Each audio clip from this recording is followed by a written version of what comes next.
ಹೇಗಿರಲ್ರು ಚೆನ್ನಾಗಿದ್ರೆ ಅಂತ ಅಂದ್ಕೊಂಡಿದ್ದೀನಿ. ಇವತ್ತು ನಾನು ಸಂಡೇ ಮಾರ್ನಿಂಗಿಂದ ವ್ಲಾಗ್ನ ಶುರು ಮಾಡಿದ್ದೀನಿ. ಮಾರ್ನಿಂಗ್ ಆಲ್ಮೋಸ್ಟ್ ಎದ್ದೇಳೋದು ಸ್ವಲ್ಪ ಲೇಟ್ ಆಯಿತು. 9 o'clock ಆಗಿದೆ, ಕಾಣಿಸ್ತಾ ಇದೆ ಅನಿಸುತ್ತೆ ಗಡಿಯಾರದಲ್ಲಿ. ಇವತ್ತು ಸ್ವಲ್ಪ ಲೇಟಾಗಿ ಎದ್ದಿರೋದ್ರಿಂದ ಹಸುವಾಗ್ತಾಯಿದೆ. ಸೊ ಹಾಗಾಗಿ ಬಿಸ್ಕೆಟು ಕಾಫಿ ಏನಾದರೂ ತಿನ್ನೋಣ ಅಂತ ಅಂದ್ಕೊಂಡಿದ್ದೀನಿ. ನಾನು ಆಲ್ಮೋಸ್ಟ್ ಬೆಳಗ್ಗೆ ಎದ್ದು ಈ ಥರ ಎಲ್ಲ ಏನೂ ತಿನ್ನಲ್ಲ. ಹಸುವಾಗ್ತಾ ಇರೋದಕ್ಕೆ ಬಿಸ್ಕೆಟು ಕಾಫಿ ಇಲ್ಲ ಹಾಲು ಏನಾದರೂ ಕುಡಿಬೇಕು ಅಂತ ಅನ್ನಿಸ್ತಾ ಇದೆ. ಬಿಸ್ಕೆಟ್ ತರೋದಕ್ಕೆ ಅಂತ ಹೋಗಿದ್ದಾರೆ ಇಲ್ಲಿ ಶಾಪ್ಗೆ. 3 ಜನನೂ ಹೋಗಿದ್ದಾರೆ. ನನ್ನ ಹಸ್ಬೆಂಡ್ ಹೋದರೆ ಇಬ್ಬರು ಕೂಡ ಹೋಗಬೇಕು. ಸೊ ಅವರಿಬ್ಬರು ಹೋಗಿದ್ದಾರೆ ಈಗ. ಸೊ ನಾನು ಬ್ರೇಕ್ಫಾಸ್ಟ್ ಏನು ಮಾಡಬೇಕು ಅಂತಲೂ ಕೂಡ ಇವತ್ತು ಪ್ರಿಪೇರ್ ಆಗಿಲ್ಲ. ಆಲ್ಮೋಸ್ಟ್ ಸಂಡೇ ಅಲ್ವಾ ಬಿಡು ಅಂತಂದು ಸ್ವಲ್ಪ ಇದು ಮಾಡಿಕೊಂಡೆ. ನಾನು ಪೊಂಗಲ್ ಮಾಡೋಣ ಅಂತ ಅಂದ್ಕೊಂಡಿದ್ದೀನಿ. ಆಲ್ಮೋಸ್ಟ್ ಪೊಂಗಲ್ ಮಾಡಿ ತುಂಬ ದಿನವೇ ಆಯಿತು. ಸೊ ಹಾಗಾಗಿ ಅಮ್ಮನೂ ಕೂಡ ಹಾಗೆ ಸೊಪ್ಪನ್ನು ಕೊಟ್ಟು ಕಳಿಸಿದ್ರಂತೆ. ಸೊ ಇವ್ರು ಕೆಳಗಡೆ ಹೋಗಿದ್ರಲ್ವ, ಅಲ್ಲೇ ಸಿಕ್ಕಿದ್ನಂತೆ ನನ್ನ ತಮ್ಮ. ಸೊ ಅವನು ಹಾಗೆ ಕೊಟ್ಟು ಕಳಿಸಿದ್ದಾನೆ. ಮೆಂತ್ಯ ಸೊಪ್ಪು, ಪಾಲಕ್ಕು ಎಲ್ಲನೂ ಕೂಡ ನೀಟಾಗಿ ಸೋಸಿ ರೆಡಿ ಮಾಡಿ ಕೊಟ್ಟಿದ್ದಾರೆ. ಒಂದು ಮಗ ಸೈಕಲ್ ತಗೊಂಡು ಸಡನ್ ಆಗಿ ಬಂದ್ಬಿಟ್ಟದಾಗ ಪಾಪ ಇದು ಮಾಡಕ್ಕೋ ಇವರು ಅಯ್ಯೋ ಹಿಂಗೆ ರೋಡ್ ಐತಿ ಮಧ್ಯೆ ಹಂಗ ಸಡನ್ ಆಗಿ ಬಂದ ಬೈಕ್ ಸೈಕಲ್ ಇವ್ರು ಬ್ರೇಕ್ ಅಂತ ಬಂದ. ಖುಷಿಲ್ ಹಾಲು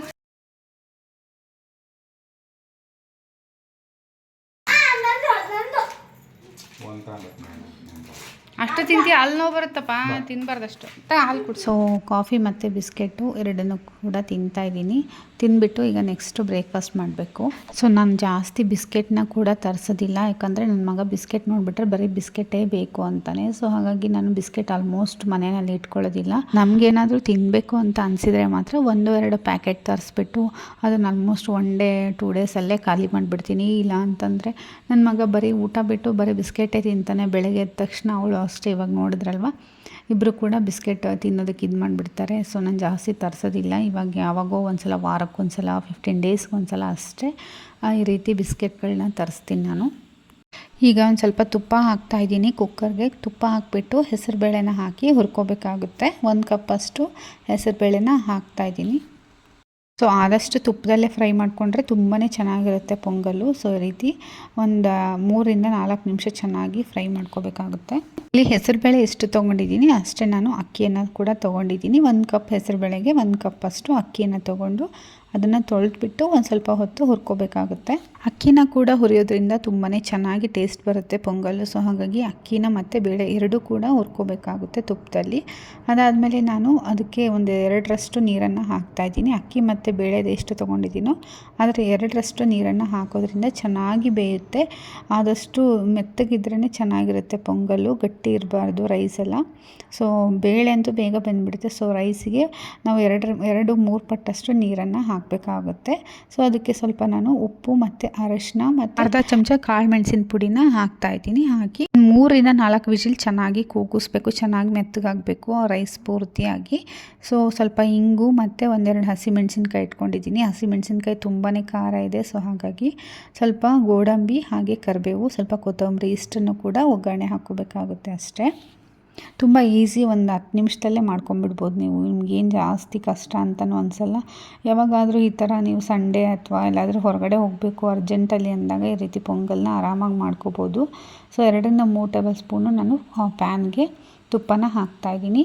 ತುಪ್ಪ ಇಲ್ಲಾಂದರೆ ಎಣ್ಣೆನೂ ಹಾಕ್ಬೋದು, ಬಟ್ ತುಪ್ಪ ಹಾಕಿ ಮಾಡಿದ್ರೇ ಜಾಸ್ತಿ ಟೇಸ್ಟ್ ಬರುತ್ತೆ. ಒಗ್ಗರಣೆಗೆ ಸ್ವಲ್ಪ ಸಾಸಿವೆ, ಜೀರಿಗೆ ಹಾಗೆ ನಾನು ಏನೇನು ಹೆಚ್ಚಿಟ್ಕೊಂಡಿದ್ದೆ ಎಲ್ಲನೂ ಕೂಡ ಹಾಕಿಬಿಟ್ಟು ಈ ರೀತಿ ಫ್ರೈ ಮಾಡ್ಕೊತಾ ಇದ್ದೀನಿ. ಆನಿಯನ್ ಬೇಕಿದ್ದರೂ ಹಾಕ್ಕೋಬೋದು, ನಾನು ಆನಿಯನ್ನ ಹಾಕಿಲ್ಲ.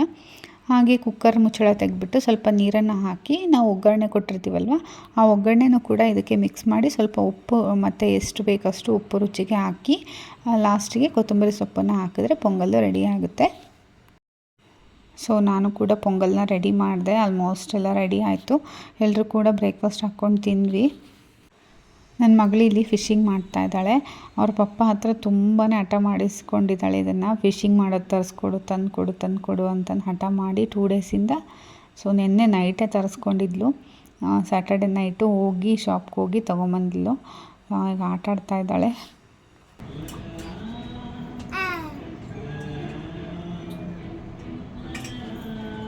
ಅವನೇನು ಆಟ ಆಡ್ತಾನೆ. ಹಾಗೆ ಬ್ರೇಕ್ಫಾಸ್ಟ್ ಏನೋ ಆಯಿತು. ಮಧ್ಯಾಹ್ನ ಊಟಕ್ಕೆ ಮುದ್ದೆ ಸೊಪ್ಪಿನ ಸಾರು ಮಾಡೋಣ ಅಂತ ಅಂದ್ಕೊಂಡಿದ್ದೀನಿ. ಸೊ ಹಾಗಾಗಿ ಸೊಪ್ಪೆಲ್ಲ ಅಮ್ಮ ಕೊಟ್ಟು ಕಳಿಸಿದ್ರಲ್ವ, ಎಲ್ಲನೂ ಕ್ಲೀನಾಗಿ ಹೆಚ್ಚಿ ಕುಕ್ಕರ್ಗೆ ಹಾಕಿ ಸಾಂಬಾರು ಮಾಡ್ತಾಯಿದ್ದೀನಿ ಇವಾಗ. ಸೊ ಹಾಗೆ ಅದ್ರ ಜೊತೆಗೆ ಏನಾದರೂ ಸ್ವೀಟ್ ಮಾಡೋಣ ಅಂತ ನನ್ನ ಮಗಳು 2 ಡೇಸಿಂದ ಜಾಮೂನ್ ಮಾಡೋಣ ಅಂತ ಕೇಳ್ತಾಯಿದ್ಲು. ಸೊ ಅದಕ್ಕೋಸ್ಕರ ಜಾಮೂನ್ ಪ್ಯಾಕೆಟು ಹಾಗೆ ಇತ್ತು. ಲಾಸ್ಟ್ ಮಂತ್ ರೇಷನಲ್ಲಿ ತರಿಸಿದ್ದು. ಸೊ ಬೈ 1 ಗೆಟ್ 1 ಇತ್ತಲ್ವ. ಸೊ ಅಮ್ಮಂಗೆ ಒಂದು ಕೊಟ್ಟು ಕಳಿಸಿದ್ದೆ. ಸೊ ಇನ್ನೊಂದು ಪ್ಯಾಕೆಟ್ ಹಾಗೆ ಇತ್ತು. ಅದು ನೋಡಿದಾಗೆಲ್ಲ ಜಾಮೂನ್ ಬೇಕು ಅಂತ ಕೇಳ್ತಾಯಿದ್ಲು. ಹಾಗೆ ಇನ್ಸ್ಟೆಂಟ್ ಜಾಮೂನ್ ಪೌಡರ್ಗೆ ನಾನಿಲ್ಲಿ ಸ್ವಲ್ಪ ಹಾಲನ್ನು ಹಾಕಿ ಕಲಿಸ್ತಾ ಇದ್ದೀನಿ. ತುಂಬಾ ಚೆನ್ನಾಗಿರುತ್ತೆ, ಸ್ಮೂತಾಗಿ ಬರುತ್ತೆ. ಜಾಮೂನ್ ಅಂತೂ ತುಂಬ ಟೇಸ್ಟಿಯಾಗಿರುತ್ತೆ ತಿನ್ನೋದಕ್ಕೆ. ಸ್ವಲ್ಪನೇ ಹಾಕಿ ಕಲಿಸ್ಬೇಕು. ಒಂದೇ ಸಮ ಹಾಲು ಹಾಕೋದು ನೀರು ಹಾಕೋದು ಮಾಡಿಬಿಟ್ರೆ ತುಂಬ ಮೆತ್ತಗಾಗಿಬಿಡುತ್ತೆ. ಜಾಮೂನ್ ಅಷ್ಟೊಂದು ಚೆನ್ನಾಗಿ ಬರಲ್ಲ. ಆವಾಗ ಪಾಕಕ್ಕೆ ಹಾಕಿದ ತಕ್ಷಣ ಎಲ್ಲ ಒಡೆದೋಗ್ಬಿಡುತ್ತೆ. ಸೊ ಹಾಗಾಗಿ ನೋಡ್ಕೊಂಡು ನಾವು ಹಾಲು ಅಥವಾ ನೀರನ್ನು ಹಾಕಿ ಮಿಕ್ಸ್ ಮಾಡಬೇಕಾಗುತ್ತೆ. ಸ್ವಲ್ಪನೇ ಹಾಲನ್ನು ಹಾಕಿದ್ದೀನಿ. ಅದಾದಮೇಲೆ ಸ್ವಲ್ಪ ನೀರನ್ನು ಹಾಕಿ ಈ ರೀತಿ ಮಿಕ್ಸ್ ಮಾಡ್ತಾಯಿದ್ದೀನಿ. ಅದಾದಮೇಲೆ ಸ್ವಲ್ಪ ತುಪ್ಪನ ಹಾಕಿಬಿಟ್ಟು ಅದನ್ನು ಹಾಗೆ ಇಡ್ತಾಯಿದ್ದೀನಿ. ಜಾಸ್ತಿ ನಾದಬಾರ್ದು, ಜಸ್ಟ್ ಮಿಕ್ಸ್ ಮಾಡಿಬಿಟ್ಟು ಹಾಗೆ ಇಡಬೇಕಾಗುತ್ತೆ ಅಷ್ಟೇ.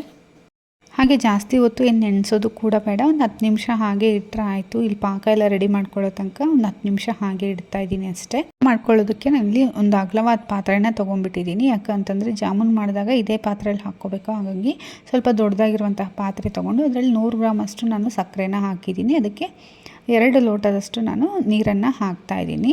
ನೀರು ಹಾಕಿ ಸ್ವಲ್ಪ ಹೊತ್ತು ಈ ರೀತಿ ಮಿಕ್ಸ್ ಮಾಡಬೇಕು. ಸಕ್ಕರೆ ಕರಗುತ್ತೆ. ಒಂದು 10 ನಿಮಿಷ ಚೆನ್ನಾಗಿ ಕುದಿ ಬರಬೇಕು. ಚೆನ್ನಾಗಿ ಕುದಿ ಬಂದಮೇಲೆ ನಾನಿಲ್ಲಿ ಕೇಸರಿ ದಳವನ್ನು ಹಾಕ್ತಾಯಿದ್ದೀನಿ. ಕೇಸರಿ ದಳ ಇಲ್ಲ ಅಂದರೂ ಪರವಾಗಿಲ್ಲ, ಹಾಗೇನೂ ಕೂಡ ಮಾಡ್ಬೋದು. ನಾನು ಇತ್ತಲ್ವ ಅಂತ ಹಾಕ್ತಾಯಿದ್ದೀನಿ. ಅದಾದಮೇಲೆ ಸ್ವಲ್ಪ ಒಂದು 3 ಏಲಕ್ಕಿಯನ್ನು ಜಜ್ಜಿ ಪುಡಿ ಮಾಡಿ ಹಾಕ್ತಾಯಿದ್ದೀನಿ. ಒಂದು 10 ನಿಮಿಷ ಚೆನ್ನಾಗಿ ಕುದಿಬೇಕು. ಅಷ್ಟರಲ್ಲಿ ನನ್ನ ಮಗಳು ಉಂಡೆ ಮಾಡಿಡ್ತೀನಿ ಅಂತ ಹೇಳ್ತಾ ಇದ್ಲು. ಸರಿ ಮಾಡು ಅಂತ ಅಂದೆ. ಅವಳಿಗೆ ಈ ರೀತಿ ಜಾಮೂನ್ ಮಾಡುವಾಗ ಯಾವಾಗಲೂ ಅವಳೇ ಉಂಡೆ ಮಾಡಬೇಕು, ಅದು ತುಂಬಾ ಇಷ್ಟ ಅವಳಿಗೆ. ಸೊ ಅವಳು ನಿಧಾನಕ್ಕೆ ಮಾಡ್ತಾಳೆ ಅಂತಂದು ನಾನು ಅವಳ ಜೊತೆ ಕುತ್ಕೊಂಡು ಮಾಡ್ತಾಯಿದ್ದೆ. ಮಾಡ್ತೀರಿ ನೀವು?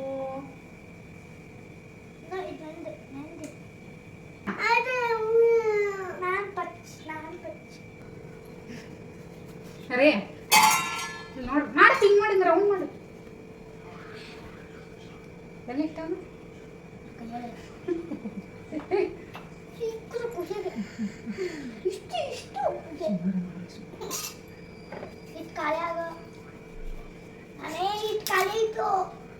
ಅಷ್ಟಕ್ಕೊಂದು ಅಕ್ಕ ಬರದಮ್ಮ. ಇದೇನು ಇಷ್ಟ ಮಾಡಿಯಾ ನೀನು? ಯಾರು ಚೆನ್ನಾಗಿ ಕಾಣಲ್ಲ. ವೆರಿ ಗುಡ್ ಮಾಡಿಡಲ್ಲಿ ಅಕ್ಕ ಮಾಡ್ತಾ ಕೈ ಸಾಫ್ಟ್ ಮಾಡಿ.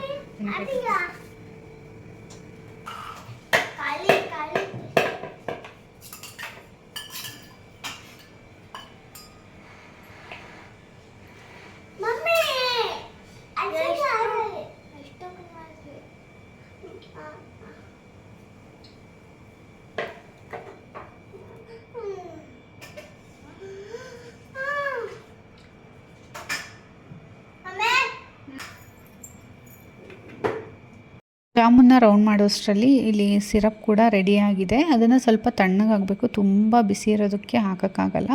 ಅದಕ್ಕೆ ಪಾಕನ ಬೇಗನೆ ಮಾಡಿಟ್ಕೊಂಡಿದ್ದೀನಿ. ಸೊ ಈಗ ಎಣ್ಣೆಯಲ್ಲಿ ನಾವು ಜಾಮೂನ್ನ ಫ್ರೈ ಮಾಡೋ ಅಷ್ಟರಲ್ಲಿ ಅದು ಆಲ್ಮೋಸ್ಟ್ ಸ್ವಲ್ಪ ತಣ್ಣಗಾಗಿರುತ್ತೆ. ಮೀಡಿಯಮ್ ಬಿಸಿ ಇರಬೇಕು, ತುಂಬಾ ಬಿಸಿ ಇರಬಾರ್ದು. ಹಾಗೆ ಜಾಮೂನ್ನ ಈ ರೀತಿ ಜಾಲರಿನಲ್ಲಿ ಹಾಕ್ಕೊಂಡ್ಬಿಟ್ಟು ನಾನು ಫ್ರೈ ಮಾಡ್ತಾಯಿದ್ದೀನಿ. ಗೋಲ್ಡನ್ ಕಲರ್ ಬರೋ ತನಕನೂ ಈ ರೀತಿ ಫ್ರೈ ಮಾಡಬೇಕು. ನನ್ನ ಮಗನೂ ನಾನು ಮಾಡೋ ಅಡುಗೆನ ನೋಡಬೇಕು ಅಂತ ಇಷ್ಟ ಅವನಿಗೆ. ಅದಕ್ಕೆ ನಾನೇ ಎತ್ಕೋಬೇಕು ಅಂತ ಹಠ ಮಾಡ್ತಾಯಿದ್ದೆ. ಅವ್ರ ಪಪ್ಪ ಎತ್ಕೊಂಡ್ರೆ ಬೇಡವಂತೆ, ನಾನೇ ಎತ್ಕೊಂಡು ಮಾಡಬೇಕಂತೆ. ಸೊ ಅದಕ್ಕೋಸ್ಕರ ನಾನೇ ಎತ್ಕೊಂಡು ಒಂದು ಸ್ವಲ್ಪ ಹೊತ್ತು ಅಡುಗೆ ಮಾಡಿ ಇಳಿಸ್ತಾ. ಇಲ್ಲ ಅಂತಂದರೆ ತುಂಬಾ ಹಠ ಮಾಡ್ತಾನೆ. ಅವನಿಗೆ ಈ ಥರದ್ರಲ್ಲೆಲ್ಲ ತುಂಬ ಇಷ್ಟ. ಫ್ರೈ ಮಾಡೋದ್ರಲ್ಲಿ ಯಾವ ರೀತಿ ಫ್ರೈ ಮಾಡ್ತಾರೆ, ಚಪಾತಿ ಬೇಯಿಸೋದು ನೋಡೋದಕ್ಕಂತೂ ತುಂಬಾ ಇಷ್ಟ ಅವನಿಗೆ. ಎತ್ಕೊಳ್ಳೋ ತನಕನೂ ಬಿಡೋದೇ ಇಲ್ಲ. ಎತ್ಕೊಂಡ್ಮೇಲೆ ಸುಮ್ಮನಾಗ್ತಾನೆ. ಸೊ ಅವನು ನೋಡಿ ನಾನು ಹೆಂಗೆ ಮಾಡ್ತೀನಿ ಹಾಗೆ ಮಾಡೋದಕ್ಕೆ ಹೋಗ್ತಾನೆ. ಅಡುಗೆ ಸಾಮಾನೆಲ್ಲ ತೊಗೊಂಡ್ಬಿಟ್ಟು ಅವನು ಅಡುಗೆ ಮಾಡೋ ಥರನೇ ಮಾಡ್ತಾನೆ. ನಾನು ಇವನೇನು ಶಫ್ ಆಗ್ತಾನ ಅಂತ ನಾನು ನನ್ನ ಹಸ್ಬೆಂಡ್ ಹತ್ರ ಮಾತಾಡ್ತಾ ಇರ್ತೀನಿ. ಪಾಕ ಇನ್ನೇನು ತಣ್ಣಗೆ ಆಗೋಕ್ಕೆ ಬಂದಿದೆ. ಆಲ್ಮೋಸ್ಟ್ ಬೆಚ್ಚಗಿದೆ, ಪೂರ್ತಿಯಾಗಿ ಏನು ತಣ್ಣಗೆ ಮಾಡಿಲ್ಲ, ಸ್ವಲ್ಪ ಬೆಚ್ಚಗಿರಬೇಕು. ಹಾಗೆ ಜಾಮೂನ್ ಕೂಡ ಇವಾಗಿನ ಫ್ರೈ ಮಾಡಿರೋದ್ರಿಂದ ಬಿಸಿನೇ ಇದೆ, ಎರಡೂ ಕೂಡ ನಾರ್ಮಲ್ ಬಿಸಿ ಇದೆ. ಸೊ ಈ ರೀತಿ ಇದ್ದಾಗ ಹಾಕಿದ್ರೆ ಚೆನ್ನಾಗಿ ಸಿರಪ್ನ ಹೀರ್ಕೊಳ್ಳುತ್ತೆ ಜಾಮೂನು. ಹಾಗೆ ಟೇಸ್ಟ್ ಕೂಡ ಚೆನ್ನಾಗಿರುತ್ತೆ, ಒಡೆಯೋದು ಇಲ್ಲ, ನೋಡ್ತಾ ಇರ್ಬೋದು ತುಂಬ ಚೆನ್ನಾಗಿ ಸೋಕ್ ಆಗಿದೆ. ಹಾಗೆ ಇದನ್ನು ಫ್ರಿಜ್ಜಲ್ಲಿ ಇಟ್ಕೊಂಡು ತಿನ್ನೋಕ್ಕೆ ನಂಗೆ ತುಂಬ ಇಷ್ಟ ಆಗುತ್ತೆ. ಸೊ ಮಧ್ಯಾಹ್ನಕ್ಕೆ ಮುದ್ದೆ, ಉಪ್ಪಿನಕಾಯಿ ಹಾಗೆ ಸಾಂಬಾರು ಜೊತೆಗೆ ಜಾಮೂನು. ನಿನ್ನೆ ನನಗೆ ವಿಡಿಯೋನ ಕಂಟಿನ್ಯೂ ಮಾಡೋದಕ್ಕಾಗಲಿಲ್ಲ, ಸಂಡೇ ಸ್ವಲ್ಪ ಕೆಲಸ ಜಾಸ್ತಿ ಆಗ್ಬಿಡ್ತು. ಸೊ ಹಾಗಾಗಿ ಮತ್ತೆ ವಿಡಿಯೋನ ನನಗೆ ಶೂಟ್ ಮಾಡೋದಕ್ಕಾಗಲಿಲ್ಲ. ಸೊ ನಾನು ಇವತ್ತು ಮಂಡೇ, ಇವತ್ತು ಮಧ್ಯಾಹ್ನದಿಂದ ಸ್ವಲ್ಪ ಕೆಲಸ ಎಲ್ಲ ಮುಗಿಸ್ಕೊಂಡು ವಿಡಿಯೋನ ಮಾಡ್ತಾಯಿದ್ದೀನಿ. ನನ್ನ ಮಗ ಮಲಗಿದ್ದಾನೆ. ಸೊ ನಾನು ಕಿಚನ್ಗೆ ಸ್ವಲ್ಪ ಐಟಮ್ಸ್ನ ತರಿಸಿದ್ದೆ.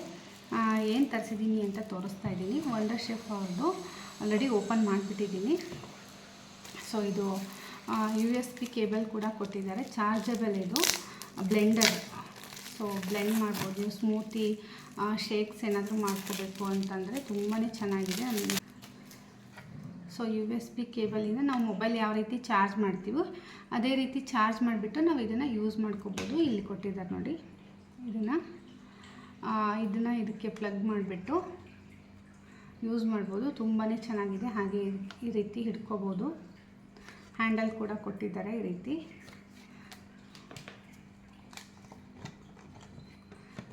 ಸೊ ಕರೆಂಟ್ ಇಲ್ಲ ಅಂತಂದಾಗ ನೀವು ಇದನ್ನು ಯೂಸ್ ಮಾಡ್ಬೋದು, ತುಂಬಾ ಯೂಸ್ಫುಲ್ ಆಗಿದೆ. ಹಾಗೆ ಬ್ಲೇಡ್ ನೋಡ್ತಾ ಇರ್ಬೋದು, ಬ್ಲೇಡ್ ಕೂಡ ತುಂಬ ಚಿಕ್ಕದಾಗಿ ಕೊಟ್ಟಿದ್ದಾರೆ. ತುಂಬ ಹೆವಿ ಇರೋದೆಲ್ಲ ಏನು ಯೂಸ್ ಮಾಡೋದಕ್ಕಾಗಲ್ಲ ಇದರಲ್ಲಿ. ಹೆವಿ ಇರೋದೆಲ್ಲ ಮಿಕ್ಸ್ ಮಾಡಿಬಿಟ್ರೆ ಮೋಸ್ಟ್ಲಿ ಬ್ಲೇಡ್ ಹೋಗ್ಬೋದು. ಸೊ ನಾರ್ಮಲ್ ಫ್ರೂಟ್ಸ್ ಆ ಥರ ಏನಾದರೂ ಶೇಕ್ ಏನಾದರೂ ಮಾಡ್ಕೋಬೇಕು, ಮಿಲ್ಕ್ ಶೇಕ್ಸು, ಸ್ಮೂತಿ ಆ ಥರ ಮಾಡ್ಕೋಬೇಕಂದ್ರೆ ತುಂಬಾ ಯೂಸ್ ಇದೆ. ಒಂದು ಟೈಮ್ ಮಾಡಿ ತೋರಿಸ್ತೀನಿ ನಾನು ನೆಕ್ಸ್ಟ್ ಯಾವುದಾದ್ರೂ ವ್ಲಾಗಲ್ಲಿ. ಸೊ ವಂಡರ್ ಶೆಫ್ ಅವ್ರದ್ದು ತುಂಬಾ ಚೆನ್ನಾಗಿದೆ. ಸಿಂಗರ್ ಅವ್ರದ್ದು ನಾನು ಸ್ಯಾಂಡ್ವಿಚ್ ಮೇಕರ್ ಇತ್ತು ನನ್ನ ಹತ್ರ, ಬಟ್ ಗ್ರಿಲ್ಡ್ ಸ್ಯಾಂಡ್ವಿಚ್ ಮೇಕರ್ ಇರಲಿಲ್ಲ. ಸೊ ಇದು ಒಂದು ಕೂಡ ನಾನು ತಗೊಂಡಿದ್ದೀನಿ, ತೋರಿಸ್ತಾ ಇದ್ದೀನಿ ನೋಡಿ.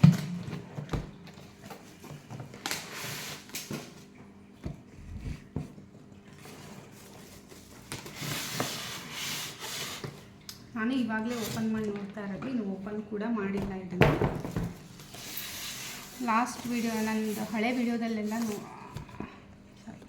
ವಿಡಿಯೋದಲ್ಲೆಲ್ಲ ನೋಡಿರ್ತೀರ, ನನ್ನ ಹತ್ರ ಸ್ಯಾಂಡ್ವಿಚ್ ಮೇಕರ್ ಇದೆ, ಬಟ್ ಈ ರೀತಿಯಾಗಿರಲಿಲ್ಲ.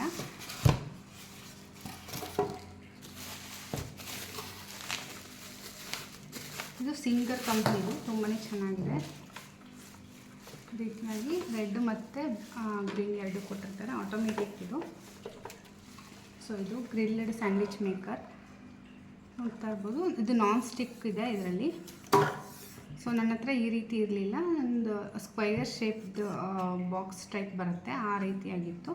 ಇದು ಗ್ರಿಲ್ ಶೇಪಲ್ಲಿದೆ, ತುಂಬ ಚೆನ್ನಾಗಿದೆ. ಇದು ಕೂಡ ಇಷ್ಟ ಆಯಿತು.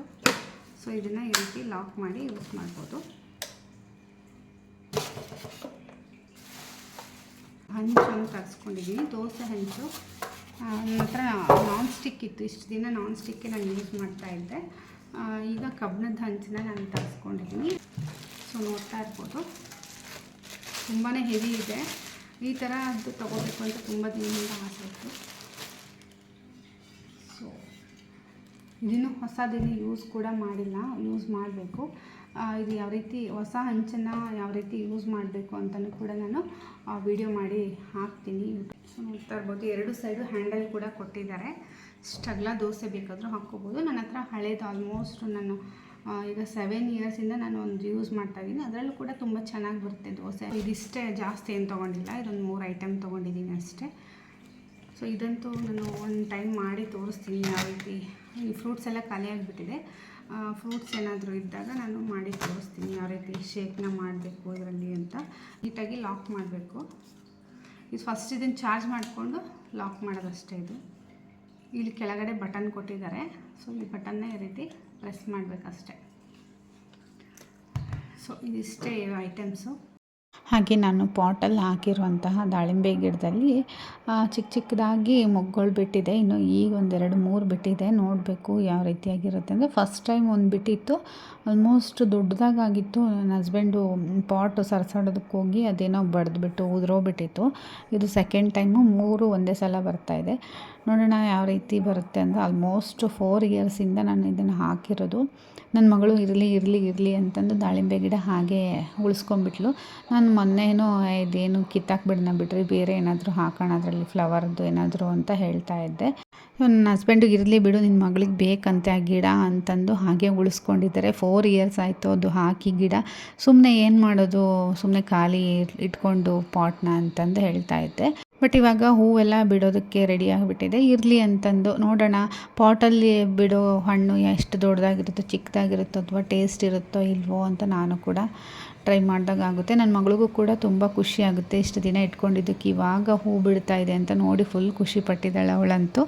ಸೊ ಮಧ್ಯಾಹ್ನಕ್ಕೆ ನಾನೇನು ಊಟ ಏನು ಮಾಡ್ಕೊಂಡಿಲ್ಲ. ಸೊ ಗೆಣಸಿತ್ತು, ಸೊ ಗೆಣಸನ್ನೇ ಸ್ವಲ್ಪ ಹಾಲು ಮತ್ತು ಬೆಲ್ಲ ಹಾಕಿಬಿಟ್ಟು ಅದನ್ನು ಸ್ಮ್ಯಾಶ್ ಮಾಡಿ ತಿಂದರೆ ತುಂಬ ಚೆನ್ನಾಗಿರುತ್ತೆ. ಸೊ ಹಾಗಾಗಿ ಒಂದು ಸಣ್ಣದ 2 ಗೆಣಸನ್ನು ತಿಂತಾಯಿದ್ದೀನಿ. ಬೇಗನೆ ಹೊಟ್ಟೆ ತುಂಬಿಡುತ್ತೆ ಸ್ವಲ್ಪ ತಿಂದರೂ ಕೂಡ. ಸೊ ಹಾಗಾಗಿ ಆದಷ್ಟು ಕಡಿಮೆನೇ ತೊಗೊಂಡಿದ್ದೀನಿ. ಸುಮ್ಮನೆ ವೇಸ್ಟ್ ಆಗಿಬಿಡುತ್ತೆ, ನಾನು ಜಾಸ್ತಿ ತಿನ್ನೋಕ್ಕೆ ಆಗಲ್ಲ ಇದು ಗೆಣಸು. ಸೊ ಹಾಗಾಗಿ ನನ್ನ ಹಸ್ಬೆಂಡ್ ತಿಂತೀನಿ ಅಂತ ಹೇಳಿದರು ಬೆಳಗ್ಗೆ. ಸೊ ಹಾಗಾಗಿ ಬೇಯಿಸಿಟ್ಟಿದ್ದೆ. ಅವರು ಇಲ್ಲ, ನಾನು ಆಫೀಸಿಂದ ಬಂದು ತಿಂತೀನಿ ಬಿಡು ಅಂತಂದು ಹೇಳಿದ್ರ. ಹಾಗಾಗಿ ಜಾಸ್ತಿ ಇತ್ತು ಅಂತ 1-2 ಮಂಗಗಳಿಗೂ ಕೂಡ ಕೊಟ್ಟೆ. ಇನ್ನೇನು ಮಾಡೋದು, ಸುಮ್ಮನೆ ಅವಾದರೂ ತಿಂತವೆ ಬಿಸಾಕೋಕ್ಕಿನ್ನ ಅಂತಂದು ಅದಕ್ಕೊಂದೆರಡು ಕೊಟ್ಟೆ. ಜಾಸ್ತಿ ಇತ್ತು, ಒಂದು 5-6 ಬೇಯಿಸ್ಬಿಟ್ಟಿದ್ದೆ. ನನ್ನ ಮಕ್ಕಳು ಕೂಡ ಅಷ್ಟೊಂದು ಇಷ್ಟಪಟ್ಟು ತಿನ್ನೋದೇ ಇಲ್ಲ ಈ ಗೆಣಸು. ಹಾಗಾಗಿ ಕೋತಿಗಳು ಬಂದಿದ್ವು, ಅದಕ್ಕೊಂದೆರಡು ಕೊಟ್ಟೆ. ಪಾಪ ಇಸ್ಕೊಂಡು ತಿನ್ಕೊಂಡು ಹೋಯ್ತು. ಏನೋ ಒಂಥರ ಅವಕ್ಕೂ ಹಸುವಾಗಿರುತ್ತೆ ಅಂತ ನನಗೂ ಯಾಕೋ ಫೀಲ್ ಆಯಿತು. ಸೊ ಇದು ಇತ್ತಲ್ವ, ಸುಮ್ಮನೆ ವೇಸ್ಟ್ ಮಾಡೋದು ಯಾಕೆ, ಪಾಪ ಕೋತಿಗಳಾದರೂ ತಿನ್ಕೊಳ್ಳಿ ಅನ್ನೋದಕ್ಕೋಸ್ಕರ 1-2 ಕೊಟ್ಟು ಕಳಿಸೆ. ತೊಗೊಂಡು ಸುಮ್ಮನೆ ಹೋಯಿತು. ಮನೆ ಒಳಗೂ ಬರಲಿಲ್ಲ, ಏನೂ ಇಲ್ಲ. ಅದೇನು ಊಟ ಸಿಗಲ್ಲ ಅಂತಂದು ಪಾಪ ಮನೆ ಒಳಗಡೆ ಎಲ್ಲ ಬಂದು ಹುಡುಕ್ತಾ ಇತ್ತು. ಸೊ ಈ ಸಲ ಹೊರಗಡೆನೇ ಹಿಂಗೆ ಕೊಟ್ಟ ತಕ್ಷಣ ಸುಮ್ಮನೆ ತೊಗೊಂಡು ಹೋಗ್ಬಿಡ್ತು. ನಮ್ಮ ಪಾಪು 11:15 ಮಲ್ಕೊಂಡನು. 3 ಗಂಟೆ ಆದರೂ ಎದ್ದೇಳೋಕ್ಕೆ ರೆಡಿ ಇರಲಿಲ್ಲ. ನಾನು ವಿಡಿಯೋ ಮಾಡಿ ನಂದು ಊಟ ಎಲ್ಲ ಕೂಡ ಆಯಿತು. ಹಾಗೆ ಬೆಣ್ಣೆ ತೆಗೆದು ತುಪ್ಪ ಕಾಸ್ತಾ ಇದ್ದೀನಿ, ಅದಕ್ಕೆ ಅವನು ಎದ್ದೇಳೋ ಅಷ್ಟರಲ್ಲಿ ಮಾಡ್ಕೊಂಬಿಡೋಣ ಅಂತಂದು. ಲಾಸ್ಟ್ ಮಂತ್ ನಾನು ಕೆನೆ ತೆಗೆದಾಗ ಇಷ್ಟೊಂದು ಕೆನೆ ಬಂದಿರಲಿಲ್ಲ, ಹಾಗೆ ಬೆಣ್ಣೆನೂ ಇಷ್ಟೊಂದು ಬಂದಿರಲಿಲ್ಲ. ಈ ಸಲ ಚೆನ್ನಾಗಿ ಬಂತು. 2 ಡಬ್ಬಿ ಬಂದಿತ್ತು ಕೆನೆ ಒಂದೇ ತಿಂಗಳಲ್ಲಿ. ಈ ಸಲ ಹಾಲು ತುಂಬ ಚೆನ್ನಾಗಿ ಗಟ್ಟಿಯಾಗಿ ಕೊಟ್ಟಿದ್ದರು. ಸೊ ಹಾಗಾಗಿ ಕೆನೆ ಚೆನ್ನಾಗಿ ಬಂದಿತ್ತು. ಸೊ ಬೆಣ್ಣೆನೂ ನೋಡ್ತಾ ಇರ್ಬೋದು ಎಷ್ಟೊಂದು ಬಂದಿದೆ. ಹಾಗೆ ಮನೆಯಲ್ಲೂ ಸ್ವಲ್ಪ ಮಾಡ್ಕೊಳೋದು, ಹೊರಗಡೆದು ಸ್ವಲ್ಪ ತರಿಸ್ಬೇಕಾಗುತ್ತೆ, ಸಾಕಾಗೋದೇ ಇಲ್ಲ ಮನೇಲಿ ಮಾಡೋದು. ಬೆಣ್ಣೆ ಕಡ್ದಿದ್ದೆಲ್ಲ ಈ ರೀತಿ ಜಿಡ್ಡಾಗಿರುತ್ತಲ್ವ, ಸೊ ಅದಕ್ಕೆ ಸ್ವಲ್ಪ ಬಿಸಿನೀರು ಕಾಸಿ ಹಾಕ್ತಾಯಿದ್ದೀನಿ.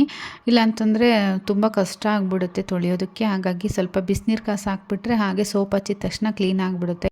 ಸೊ ತುಪ್ಪ ಬಂತು, ಇಷ್ಟೊಂದು ತುಪ್ಪ ಬಂದಿದೆ ನೋಡಿ, ಒಂದು 250 ml ಅಷ್ಟು ಕೂಡ ಬಂದಿದೆ. ಚೆನ್ನಾಗಿ ಇರುತ್ತೆ ತುಪ್ಪ, ಮನೇಲಿ ಮಾಡಿರೋದು. ಅದಕ್ಕೆ ಸ್ವಲ್ಪ ಒಗ್ಗರಣೆನೂ ಕೂಡ ಕೊಟ್ಟಿದ್ದೆ. ಅಷ್ಟರಲ್ಲಿ ನನ್ನ ಮಗ ಎದ್ದ.